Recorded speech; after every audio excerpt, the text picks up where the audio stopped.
ഇതുവരെ മെസ്സിയെ നമ്മൾ കാണാത്തൊരു സ്റ്റൈലാണ് മെസ്സിയെ കാണുന്നത്. അതായത് ഗോൾ അടിക്കുന്ന മെസ്സി, അതും 1 ടൈം ഗോളല്ല, 2 ഗോളല്ല, ഹാട്രിക് അടിക്കുന്നു, പിന്നെ ഡബിൾ അടിക്കും. അങ്ങനെ എല്ലാ മാച്ചിലും ഗോൾ അടിക്കാൻ ഭയങ്കരമായിട്ട് ഒരു എനർജി കാണിക്കുന്ന ഒരു മെസ്സിയെ കാണുന്നുണ്ട്.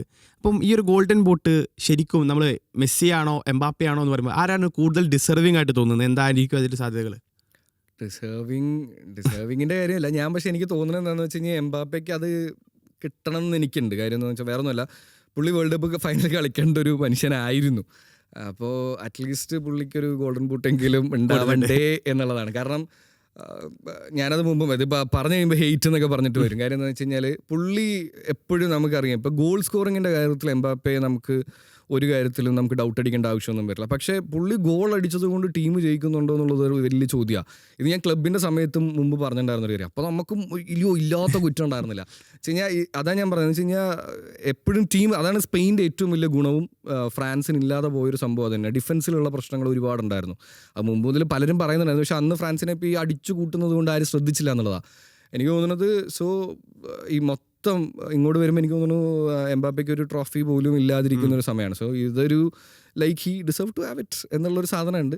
പിന്നെ അപ്പുറത്തേക്ക് നോക്കുമ്പോൾ മെസ്സിക്ക് കിട്ടിയ എന്താ കുഴപ്പം, ആ ഒരു സാധനം കൂടെ ഉണ്ട്. കാരണം ഇനി അതും കൂടെ അല്ലേ ഉള്ളൂ, ഇനിയിപ്പോൾ അതായിട്ട് ബാക്കി വെക്കണ്ട, അതും കൂടെ അങ്ങോട്ട് എടുക്കാന്നുള്ള ഒരു സാധനമാണ്. ഗോൾഡൻ ബോൾ ഏതായാലും ഉറപ്പിച്ചു, ഇനി ബൂട്ടും കൂടെ. ഗോൾഡൻ ബോൾ എന്തായാലും മെസ്സിക്ക് തന്നെ ആയിരിക്കണം എന്നാണ് ഞാനും വിചാരിക്കുന്നത്. ഇനി യങ് പ്ലെയർ അവാർഡ് ഉണ്ട്. യങ് പ്ലെയർ അവാർഡിൽ സാധാരണ എല്ലാ വേൾഡ് കപ്പ് നടക്കുമ്പോഴും പല ചർച്ചകളുണ്ട്. കഴിഞ്ഞ വേൾഡ് കപ്പിൽ അത് എൻസോയും ഗുവാർഡിയോളും ഒക്കെ ഉണ്ടായിരുന്നു. പക്ഷെ ഗുവാർഡിയോള സെമി ഫൈനലിൽ മെസ്സി ഒന്ന് ബീറ്റ് ചെയ്തതോടുകൂടി ഗുവാർഡിയോള ഡിപ്പായി, എൻസോ ആ ലെവലിലേക്ക് ഒന്ന് കയറുകയും ചെയ്തു. പക്ഷെ ഈ വേൾഡ് കപ്പിന്റെ from the first match to the last, അല്ലെങ്കിൽ ഇതുവരെയുള്ള അവസ്ഥയിൽ പൗ കുബാർസിക്ക് മേലെ ആ അവാർഡിലൊരു പ്ലെയറും പോയിട്ടില്ല. കാരണം കുബാർസിയുടെ പെർഫോമൻസ് അങ്ങനെയാണ്. ഒരിക്കലും ആളുകൾ പ്രതീക്ഷിക്കാത്ത തരത്തിൽ അയാളൊരു പെർഫെക്റ്റ് സെന്റർ ബാക്കിലേക്ക് വളർന്നു. എങ്ങനെ ഉണ്ടായിരുന്നു കുബാർസിയുടെ ഒരു പെർഫോമൻസ് ഈ വേൾഡ് കപ്പ്? ഗംഭീരം. എന്നുവെച്ചാൽ അത് നമ്മൾ ഈ വേൾഡ് കപ്പിൽ മാത്രമായിട്ട് നോക്കരുത് കേട്ടോ. എന്ന് വെച്ചാൽ ബാഴ്സയുടെ ആ സമയം മുതൽ ഇങ്ങോട്ട് നോക്കണം. കാര്യം എന്ന് വെച്ച് കഴിഞ്ഞാൽ ബാഴ്സയിൽ ഒരു എക്സ്പീരിയൻസ് സെന്റർ ബാക്ക് ഇല്ലാത്ത സമയത്താണ് കുബാർസിയും ഈ പറയുന്ന പോലെ തന്നെ നമ്മുടെ ഇപ്പുറത്തുള്ള പുള്ളിയുടെ പേരെന്തായിരുന്നു, റിഗാസി അല്ലാതെ മറ്റേ സ്പെയിനിൽ തന്നെ വേറൊരു മാർട്ടിനസ് ആണ്. ഓക്കെ, രണ്ടുപേരും ആ സെൻറ്റർ ബാക്ക് അങ്ങനെയാണ് അവർ വന്നുകൊണ്ടിരുന്നത്. യങ്സ്റ്റേഴ്സ് രണ്ടുപേരും കൂടെ ഉള്ള സെൻറ്റർ ബാക്ക് ആയിരുന്നു. അപ്പോൾ ആ സമയം മുതലേ പുള്ളി ഒരു ക്ലാസ് കാണിച്ചു തരുന്നുണ്ട്. ഞാനിപ്പോൾ ഈ കഴിഞ്ഞ ദിവസം ഒരു ഇതിൽ പറഞ്ഞതാണെന്ന് വെച്ച് കഴിഞ്ഞാൽ പൗളോ മാൽഡിനിക്ക് ആദ്യ വേൾഡ് കപ്പിൽ 7 മത്സരങ്ങൾ കഴിയുമ്പോൾ, അതായത് എല്ലാ ടൂർണമെൻറ്റ് അന്ന് 7 മത്സരങ്ങളേ ഉള്ളൂ, 7 മത്സരങ്ങൾ കഴിയുമ്പോൾ 5 ക്ലീൻ ഷീറ്റാണ്. എന്നുവെച്ചാൽ മാൽഡിനിയേക്കാളും വലുതാണെന്നോ ചെറുതാണെന്നോ അങ്ങനെയൊന്നും ഞാൻ പറയല്ല. പക്ഷെ എന്നാൽ പൗ കുബാസിക്ക് ഇപ്പോൾ 7 മത്സരങ്ങൾ കഴിയുമ്പോൾ 6 ക്ലീൻ ഷീറ്റ് ഉണ്ടെന്നുള്ളതാണ്. എന്ന് വെച്ചാൽ അതാണ് ആ ഒരു വ്യത്യാസം നമ്മൾ മനസ്സിലാക്കേണ്ടത്. ആൻഡ് ഇപ്പോഴത്തെ ഒരു മത്സരങ്ങളെല്ലാം എടുത്തു നോക്കുകയാണെന്നുണ്ടെങ്കിൽ കുറച്ചും കൂടെ ഗോൾ സ്കോറിങ്ങിന് ഇമ്പോർട്ടൻസ് ഉള്ള ഒരു ടൈപ്പ് ഓഫ് വേൾഡ് കപ്പാണ്. വേൾഡ് കപ്പ് മാത്രമല്ല, ഇപ്പോൾ എല്ലാം നോക്കുകയാണ്, ഫുട്ബോൾ അങ്ങനെയാണ് പൊയ്ക്കൊണ്ടിരിക്കുന്നത്. ആ സമയത്ത് ഈ മനുഷ്യൻ നമ്മളെ വീണ്ടും മനുഷ്യൻ എന്ന് പറയാൻ പറ്റില്ല, ഈ ചെറുക്കൻ നമ്മളെ വീണ്ടും ഫുട്ബോൾ കാണാൻ പ്രേരിപ്പിക്കുന്നുണ്ടെന്നുള്ളതാണ്. എന്ന് വെച്ച് കഴിഞ്ഞാൽ ഗോൾ അടിക്കൽ മാത്രമല്ല ഫുട്ബോൾ, ഇത് തടഞ്ഞിടുന്നത് ഒരു വലിയൊരു ആർട്ടാണ്. ഈ സാധനം നമ്മളെ വീണ്ടും എന്നെ ഓർമ്മിപ്പിച്ചത് ഈ ചെറുക്കനാണ്.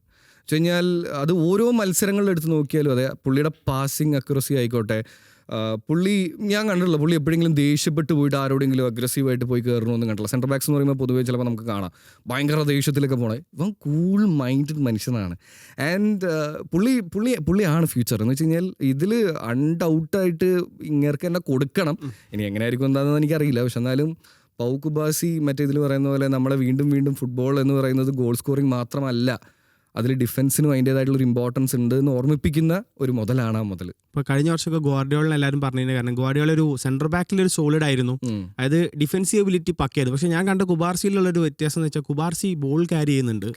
അപ്പോൾ കഴിഞ്ഞ മത്സരത്തിൽ അല്ലെങ്കിൽ സ്പെയിൻ്റെ ഒരു വിന്നർ ഗോൾ വരുന്നുണ്ട് ബെൽജിയത്തിനെതിരെ, കുബാർസിയുടെ ഷോട്ടിലെ റീബൗണ്ട് ആണ് അത്. ആ മത്സരത്തിൽ ഉടനെ Cubarsi centre back position ball drag ചെയ്ത് മിഡ്ഫീൽഡിലേക്കും അറ്റാക്കിങ്ങിലേക്കും പോകുന്നുണ്ട്. ഒരു ഗോൾ അടിക്കേണ്ടതും ആയിരുന്നു, പക്ഷേ മിസ്സായി പോയി. അതായത് ആ താരത്തിന് ബോൾ പ്ലേയിങ് സെന്റർ ബാക്ക് ഇത്രയും പെർഫെക്റ്റ് ആയിട്ട് ഡിഫൻസീവ് എബിലിറ്റി കൂടി കാണിക്കുന്ന പറയാം. നമുക്ക് ഇത് രണ്ടും കൂടി ഒരുമിച്ച് കിട്ടല് റയർ കോമ്പിനേഷനാണ്. പിന്നെ ഈ ഒരു വേൾഡ് കപ്പിന്റെ സമയത്ത് മുമ്പ് പറഞ്ഞതാണ്, ഡീൻ ഹ്യൂസൻ ടീമിലേക്ക് വരാത്തത് ഭയങ്കര വിമർശനമായി. അതായത് ഡീൻ ഹ്യൂസനെ പോലെ എക്സ്പീരിയൻസ്ഡ് ആൻഡ് ഏജ്ഡ് ആയിട്ടുള്ള പ്ലെയർ അവിടെ ഉള്ളപ്പോൾ എന്തിന് കുബാർസിയെ പോലത്തെ ഒരു അൺമെച്യൂർഡ് എന്നാണ് അന്ന് വന്ന ടൈറ്റിൽ.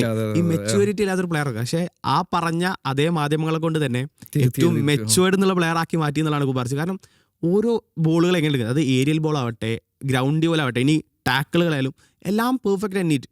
ഭയങ്കര കാർഡ്സ് പോലും കാര്യമായിട്ട് വാങ്ങിയിട്ടില്ല എന്നുള്ളതാണ്. അതും ചിലതൊക്കെ പുള്ളിക്ക് ഡിസേർവിങ് അല്ലാതെ യെല്ലോ കാർഡ്സ് കിട്ടിയിട്ടുണ്ട്. അത് കൊടുത്തതിലൊന്നും ഞാൻ യോജിക്കാത്ത കുറച്ച് സാധനങ്ങൾ കൂടെ ഉണ്ട്. എനിക്ക് തോന്നുന്നത് ഇത് മാച്ചിലാണെന്ന് എനിക്ക് ഓർമ്മയില്ല, ലാസ്റ്റിലത്തേനാണോ അതിന് മുന്നത്തേലാണോ എന്ന് എനിക്ക് ഓർമ്മയില്ല. പക്ഷെ അത് കൊടുക്കേണ്ട ആവശ്യമൊന്നും ഉണ്ടായിരുന്നു, മത്സരം ഒന്ന് സോഫ്റ്റ് ചെയ്യാന്നുള്ളതാണെങ്കിൽ അതിന് വേണ്ടി കൊടുത്തു എന്നുള്ളതേ ഉള്ളൂ. പിന്നെ ഇപ്പൊ ഈ പറഞ്ഞ പോലെ തന്നെയാണ് എന്ന് വെച്ച് കഴിഞ്ഞാൽ ഡീൻ ഹുയ്സൺ ആ സീസൺ ആക്ച്വലി കുറച്ച് കയ്യിൽ നിന്ന് പോയിരിക്കുന്ന സമയം കൂടെയായിരുന്നു. പക്ഷേ ഇത് എന്താണെന്ന് വെച്ച് കഴിഞ്ഞാൽ ഈ മീഡിയാസ് എസ്പെഷ്യലി കുറച്ച് ക്ലബ്ബുകളെ എപ്പോഴും സപ്പോർട്ട് ചെയ്ത് സംസാരിക്കും. അപ്പോൾ ആ ക്ലബ്ബിൽ ഒരു പ്ലെയർ ഇല്ലാത്തത് എന്തുകൊണ്ട് എന്നുള്ളൊരു ചോദ്യം ഭയങ്കരമായിട്ട് വരും. അതിന് ഇപ്പുറത്തുള്ള ഒരാൾക്ക് അത്ര എക്സ്പീരിയൻസും കൂടി ഇല്ലാന്നുണ്ടെങ്കിൽ അവനായിരിക്കും അതിൻ്റെ ഒരു വിക്ടിം എന്നുള്ളതാണ്. പക്ഷേ അവൻ അത് മുഴുവൻ തിരുത്തി എഴുതിപ്പിച്ചു എന്നുള്ളതാണ് ഇപ്പോഴത്തെ ഏറ്റവും ഒരു അടിപൊളി കാര്യം. ആൻഡ് എനിക്ക് തോന്നുന്നു ലപ്പോർട്ട് പോലത്തെ ഒരു സെൻറ്റർ ബാക്കും കൂടെ കിട്ടിയത് കുബാഴ്സിക്ക് ഭയങ്കര ഹെൽപ്ഫുൾ ആയിട്ടുണ്ട്. കാര്യം എന്ന് വെച്ച് കഴിഞ്ഞാൽ അതൊരു കോമ്പിനേഷൻ പോലെ അവർക്ക് ഒരു നമ്മൾ പറയില്ല ഒരു നല്ല പെയറാണ് അവർ തമ്മിൽ, അത് നന്നായി പോകുന്നുണ്ട് എന്നുള്ളതാണ്. ഇനിയിപ്പോ ഗോൾഡൻ ഗ്ലൗവിൽ എല്ലാവർക്കും ഒരു ഡൗട്ട് ഉണ്ട്. കാരണം ഡൗട്ടല്ല, ഒരു ചാൻസ് അത്. കാരണം വേൾഡ് കപ്പ് വിന്നിംഗ് ടീമിന്റെ പ്ലെയറിന് ഒരു പക്ഷേ കൊടുക്കുക, അല്ലെങ്കിൽ ഫൈനലിൽ പെർഫോമൻസ് കൊണ്ട് ഒരു പക്ഷേ എമി മാർട്ടിനസ് കൊണ്ടുപോകുന്നത്. അതിലപ്പുറത്തേക്ക് ക്ലീൻ ഷീറ്റും റെക്കോർഡും കാര്യങ്ങളൊക്കെയാണ് പരിഗണിക്കുന്നതെങ്കിൽ ഉനായ് സിമൺ ഓൾറെഡി ഉറപ്പിച്ച് കഴിഞ്ഞു എന്നുള്ളതാണ്. പക്ഷെ ഉനായ് സിമൺ ഞാൻ കണ്ടത് വെച്ചാൽ കാര്യമായ പന്തുകൾ വന്നിട്ടില്ല. ഞാനെന്ന് വെച്ച് കഴിഞ്ഞാൽ ഞാനത് ഈ മറ്റേ ഒരു മിനിറ്റ്സിന്റെ നമ്പർ പറയുമല്ലോ, 500 സംതിങ് എന്തോ മിനിറ്റ്സ്, 519 മിനിറ്റ് ആദ്യം ക്രോസ്. പക്ഷെ അതിന് പുള്ളിയെ ചലഞ്ച് ചെയ്യാൻ പറ്റുന്ന പോലത്തെ ഒരു ഷോട്ടെങ്കിലും വരണ്ടേ. ഇതിൽ എന്നെ സംബന്ധിച്ചിടത്തോളം ഏറ്റവും ബെസ്റ്റ് ഗോൾ കീപ്പറായിട്ട് എനിക്ക് പേഴ്സണലി ഫീൽ ചെയ്തത് നമ്മുടെ മൊറോക്കോയുടെ ഗോൾ കീപ്പറാണ് കേട്ടോ, യസീൻ ബോണോ. പുള്ളി എന്ന് വെച്ച് കഴിഞ്ഞാൽ അതിപ്പോൾ മാത്രമല്ല, പുള്ളി കുറേ അധികം എന്താ പറയുക, നമ്മൾ പറയില്ലേ ഡിസേർവിങ് ആയിട്ടുള്ളൊരു മനുഷ്യനാണ്. പക്ഷെ അതിനത്ര മാത്രമുള്ളൊരു കയ്യടികളൊന്നും പുള്ളിക്ക് കിട്ടാറില്ല എന്ന് എനിക്ക് പേഴ്സണലി തോന്നിയിട്ടുണ്ട്. ഈ വേൾഡ് കപ്പിലും പുള്ളിയുടെ പെർഫോമൻസ് അത്ര മോശമൊന്നും ആയിരുന്നില്ല, അടിപൊളി തന്നെയായിരുന്നു എന്നാണ് ഞാൻ വിചാരിക്കുന്നത്. ഒരുപക്ഷെ സെമി ഫൈനലിലെ 4 ടീമുകൾ പരിഗണിക്കുകയാണെങ്കിൽ പിക്ഫോർഡിനും സാധ്യതകൾ കൂടുതലാണ്. അയ്യോ അത് ആ മനുഷ്യൻ അന്ന് ഞാനത് ആലോചിച്ചത് വെച്ച് കഴിഞ്ഞാൽ മെക്കലിസ്റ്ററിന്റെ ഒരു ഹെഡർ ഉണ്ടായിരുന്നു, അത് എങ്ങനെ അയാൾ തടഞ്ഞു എന്ന് ഞാൻ ക്ലോസ് റേഞ്ചിൽ വന്നൊരു പോലെ. അതും സംഭവമാണ്. എനിക്ക് തോന്നുന്നു ഇപ്രാവശ്യം കുറേ ഗോൾ കീപ്പേഴ്സ് അവരുടെ ഒരു കിഡിലും പെർഫോമൻസ് കാഴ്ചവെച്ചിട്ടുള്ള ഒരു വേൾഡ് കപ്പാണ്. ഇനി ഈ ഒരു നമ്മൾ ഫെയർ പ്ലേ എന്നുള്ളൊരു കാര്യം കൂടെ ഉണ്ട്. അപ്പം ഫെയർ പ്ലേ ഈ വർഷം ആർക്ക് കൊടുക്കും എന്നുള്ളത് ഭയങ്കര കൺഫ്യൂസിംഗ് ആണ്. കാരണം ഒരുപാട് ടീമുകളുടെ ഭാഗത്തുനിന്ന്, അല്ലെങ്കിൽ അത് ടീമുകളുടെ മാത്രം പ്രശ്നമല്ല, അത് ഫൗളുകളായിട്ട് വിളിക്കാത്ത റഫറിമാരുടെ പ്രശ്നമാണ്, പിന്നെ ഗെയിമിന്റെ ഒരു അഗ്രസീവ്നെസിന്റെ പ്രശ്നമാണ്. എന്നിരുന്നാൽ കൂടി ഒരു ഡീസന്റ് ഫുട്ബോളിംഗ് കളിച്ച ടീം എന്ന നിലക്ക് ആർക്ക് കൊടുക്കാൻ നമുക്കൊരു ഫെയർ പ്ലേ അവാർഡ്? ടീമാണോ? ടീമാണെങ്കിൽ സ്പെയിനായിട്ടാണ് എനിക്ക് പേഴ്സണലി തോന്നിയിട്ടുള്ളത്. കാരണം അവര് അത്രമാത്രം അങ്ങനെ വേറെ അലമ്പുകളൊന്നും നമ്മൾ കാണില്ല. കാരണം അലമ്പ് കാണിക്കാനായിട്ട് ഇവരുടെ കാലിന് ബോൾ പോയി കഴിഞ്ഞാലല്ലേ എപ്പോഴെങ്കിലും ഈ പറയുന്ന പോലെ സംഭവം കാണിക്കേണ്ട ആവശ്യം വരുള്ളൂ. സ്പെയിൻ്റെ ഏറ്റവും വലിയൊരു പോസിറ്റീവ് കാര്യമായിട്ട് എനിക്ക് തോന്നിയിട്ടുള്ളത് അതെന്ന് വെച്ച് കഴിഞ്ഞാൽ അവരുടെ കയ്യിൽ എപ്പോഴും ബോൾ ഉണ്ടാവും, അവരത് കൺട്രോൾ ചെയ്ത് അങ്ങനെ പോകുന്നുണ്ടാവും. ഈ നമ്മൾ ഈ അഗ്രഷനും ഈ പറയുന്ന പോലെ അലമ്പും ഒക്കെ ഉണ്ടാകുന്നതിൻ്റെ ഒരു മെയിൻ റീസൺ എപ്പോഴും നമ്മുടെ കയ്യിൽ പന്ത് പോകുന്നു, പന്ത് എടുക്കാൻ പറ്റുന്നില്ല, ഈ സാധനമൊക്കെയാണ്. പക്ഷേ എനിക്ക് തോന്നുന്നു ഫെയർ പ്ലേയിൽ സ്പെയിൻ ഡിസേർവിങ് ആണെന്ന് തോന്നുന്നുണ്ട്. അത്യാവശ്യം നന്നായി അവർ കളിച്ചിട്ടുണ്ട്. അവരൊരു ക്ലാസ് എപ്പോഴും ഒരു കീപ്പ് ചെയ്തിട്ടുണ്ടായിരുന്നു ഗ്രൗണ്ടിൽ. പക്ഷേ ആ ഒരു പ്ലേയേഴ്സ് ഞാൻ മനസ്സിലാക്കിയ ഒരു 8ഓളം പ്ലേയേഴ്സ് ബാർസയിൽ നിന്നാണ്, അല്ലെങ്കിൽ ഒരു 90% പ്ലേയേഴ്സും ലലീഗയിൽ കളിക്കുന്നവർ. അപ്പോൾ ഒരേ ചെമ്പിൽ വേവുന്ന ആളുകൾക്ക് ഒരേ വേവ് ആയിരിക്കും എന്ന് പറയില്ലേ.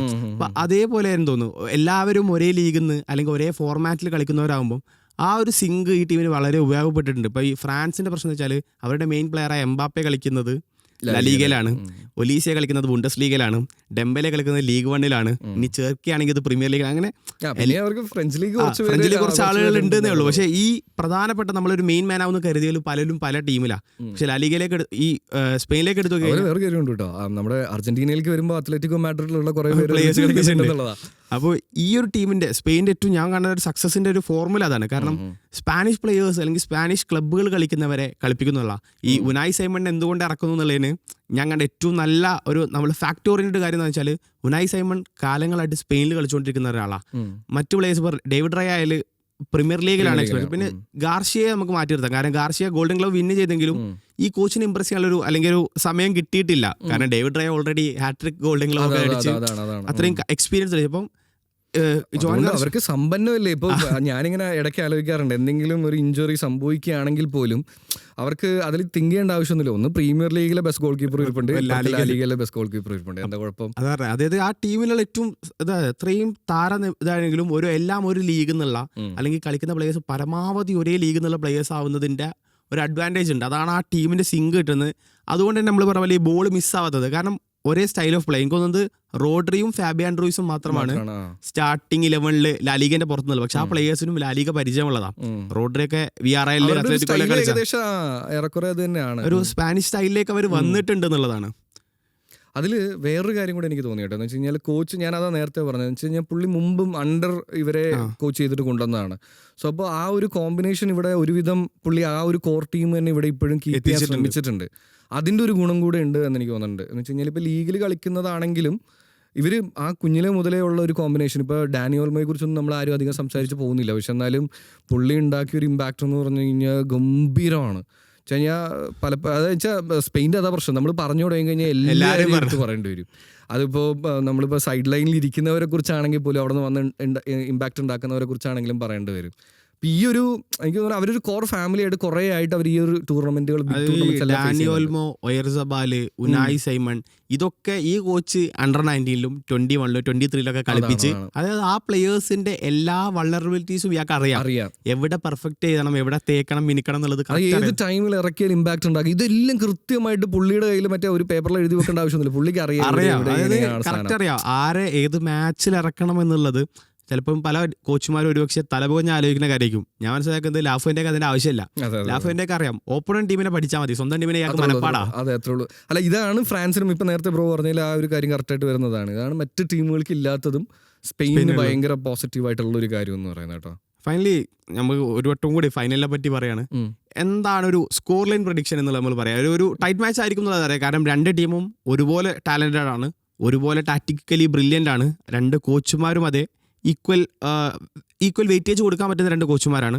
സ്കലോണി നമ്മൾ പറഞ്ഞു പോയില്ല എന്നുള്ളത് ഗംഭീര കോച്ചാണ്. അപ്പൊ എന്തായിരിക്കും ഒരു സ്കോർ ലൈൻ പ്രഡിക്ഷൻ, ഒരു മാച്ചിന്റെ നമുക്ക് ഇതുവരെയുള്ള ഒരു പെർഫോമൻസ് വെച്ച് ഒരു ആഗ്രഹം ഞാൻ പറയാം വെച്ച് കഴിഞ്ഞാൽ അത് വീണ്ടും ഒരു പെനാൽറ്റി ഷൂട്ട് ഔട്ടിലേക്ക് പോട്ടെ എന്നുള്ളതാണ്. 2-2 അങ്ങനെ എന്തെങ്കിലും ഒരു സ്കോർ. പക്ഷേ എനിക്ക് തോന്നുന്നില്ല, എന്നുവെച്ചാൽ ലൈക്ക് ഇതെൻ്റെ മനസ്സുകൊണ്ട് പറഞ്ഞതാണ് കേട്ടോ. എന്ന് വെച്ചാൽ ബുദ്ധി വെച്ച് തോന്നുമ്പോൾ ഒരെണ്ണം അർജന്റീന അടിച്ചു എന്നാണ് ഞാൻ വിചാരിക്കുന്നത്. കാരണം സ്പെയിൻ അങ്ങനെ ഈസി ആയിട്ട് ബോൾ കൊടുക്കില്ല. അപ്പം മറ്റു ടീമുകളെ പോലെ ആയിരിക്കില്ല. അർജന്റീനയെ നല്ലോണം പഠിച്ചിട്ട് തന്നെ എന്തായാലും സ്പെയിൻ ഇറങ്ങുള്ളൂ. ആൻഡ് നമ്മൾ യങ്സ്റ്റേഴ്സ് ആണെന്ന് പറഞ്ഞ് മാത്രം അവരെ തഴയാനും പറ്റില്ല. കാരണം അവരുടെ കയ്യിൽ നിന്ന് പന്തെടുക്കുക എന്ന് പറഞ്ഞു കഴിഞ്ഞാൽ അതൊരു ഇച്ചിരി പാടുള്ള പരിപാടിയാണ്. ആൻഡ് എപ്പോഴും ശ്രദ്ധിച്ചാൽ മതി, സ്പെയിൻ്റെ കയ്യിൽ കുറച്ചധികം നേരം പന്ത് കിട്ടിയാൽ അത് ഗോൾ ബോക്സിൻ്റെ ഉള്ളിൽ, അത് ഗോളാവില്ല എന്നുള്ളതല്ല, ബോക്സിനുള്ളിൽ അത് എത്തിയിരിക്കും. അത് അർജന്റീനയ്ക്ക് ഭയങ്കര പ്രശ്നമായിരുന്നു. കാരണം ഇപ്രാവശ്യം എമി മാർട്ടിനസ് പലപ്പോഴും ഗോളുകൾ ആവശ്യമില്ലാത്ത സ്ഥലങ്ങളിലെല്ലാം വഴങ്ങുന്നുണ്ട്. സോ ഒരു 2-1 ആയിരിക്കാം, അല്ലെങ്കിൽ അതിൽ കൂടുതൽ പോകാനുള്ള സാധ്യതയാണ് ഞാൻ കാണുന്നത്. കാരണം എനിക്ക് ഒരു ആഗ്രഹം കൂടെ ഉണ്ട് എന്ന് വെച്ച് കഴിഞ്ഞാൽ, ഇപ്പം നമ്മൾ ഗാഡിയോളെ പറഞ്ഞ പോലെ തന്നെയാണ് എന്ന് വെച്ച് കഴിഞ്ഞാൽ കുബാർസിയുടെ അവിടെയൊക്കെ ബോൾ കിട്ടി മെസ്സി എപ്പോഴെങ്കിലും ഒരു വെട്ടിക്കൽ വെട്ടിച്ച് കഴിഞ്ഞ് കഴിഞ്ഞാൽ തീരുമോ എന്നുള്ളൊരു സംശയം. അങ്ങനെ ഒന്നും ഉണ്ടാവാതിരിക്കട്ടെ, രസമായിരിക്കും. എന്ന് വെച്ചാൽ ഇത് കാണാനൊരു രസമുള്ളൊരു മാച്ചാണ്. ഞാനതാ പറഞ്ഞതെന്ന് വെച്ചാൽ ഒരു ബാഴ്സ ആരാധകനെ സംബന്ധിച്ചിടത്തോളം ഇത്രയും ബ്യൂട്ടിഫുൾ ആയിട്ടുള്ളൊരു ഫൈനൽ ഇനി ഉണ്ടാവുമോ എന്നറിയില്ല. സ്വപ്ന ഫൈനൽ തന്നെയാണ്. കാരണം എല്ലായിടത്തേക്ക് നോക്കിയാലും ഒരു ബാഴ്സ എഫക്റ്റ് ഉണ്ടാവുന്ന ഒരു മാച്ചായിരിക്കും. സോ എന്തെങ്കിലും സംഭവിച്ചാലും അത് അങ്ങനെ കണ്ട് രസിക്കുക എന്നുള്ളതാണ്.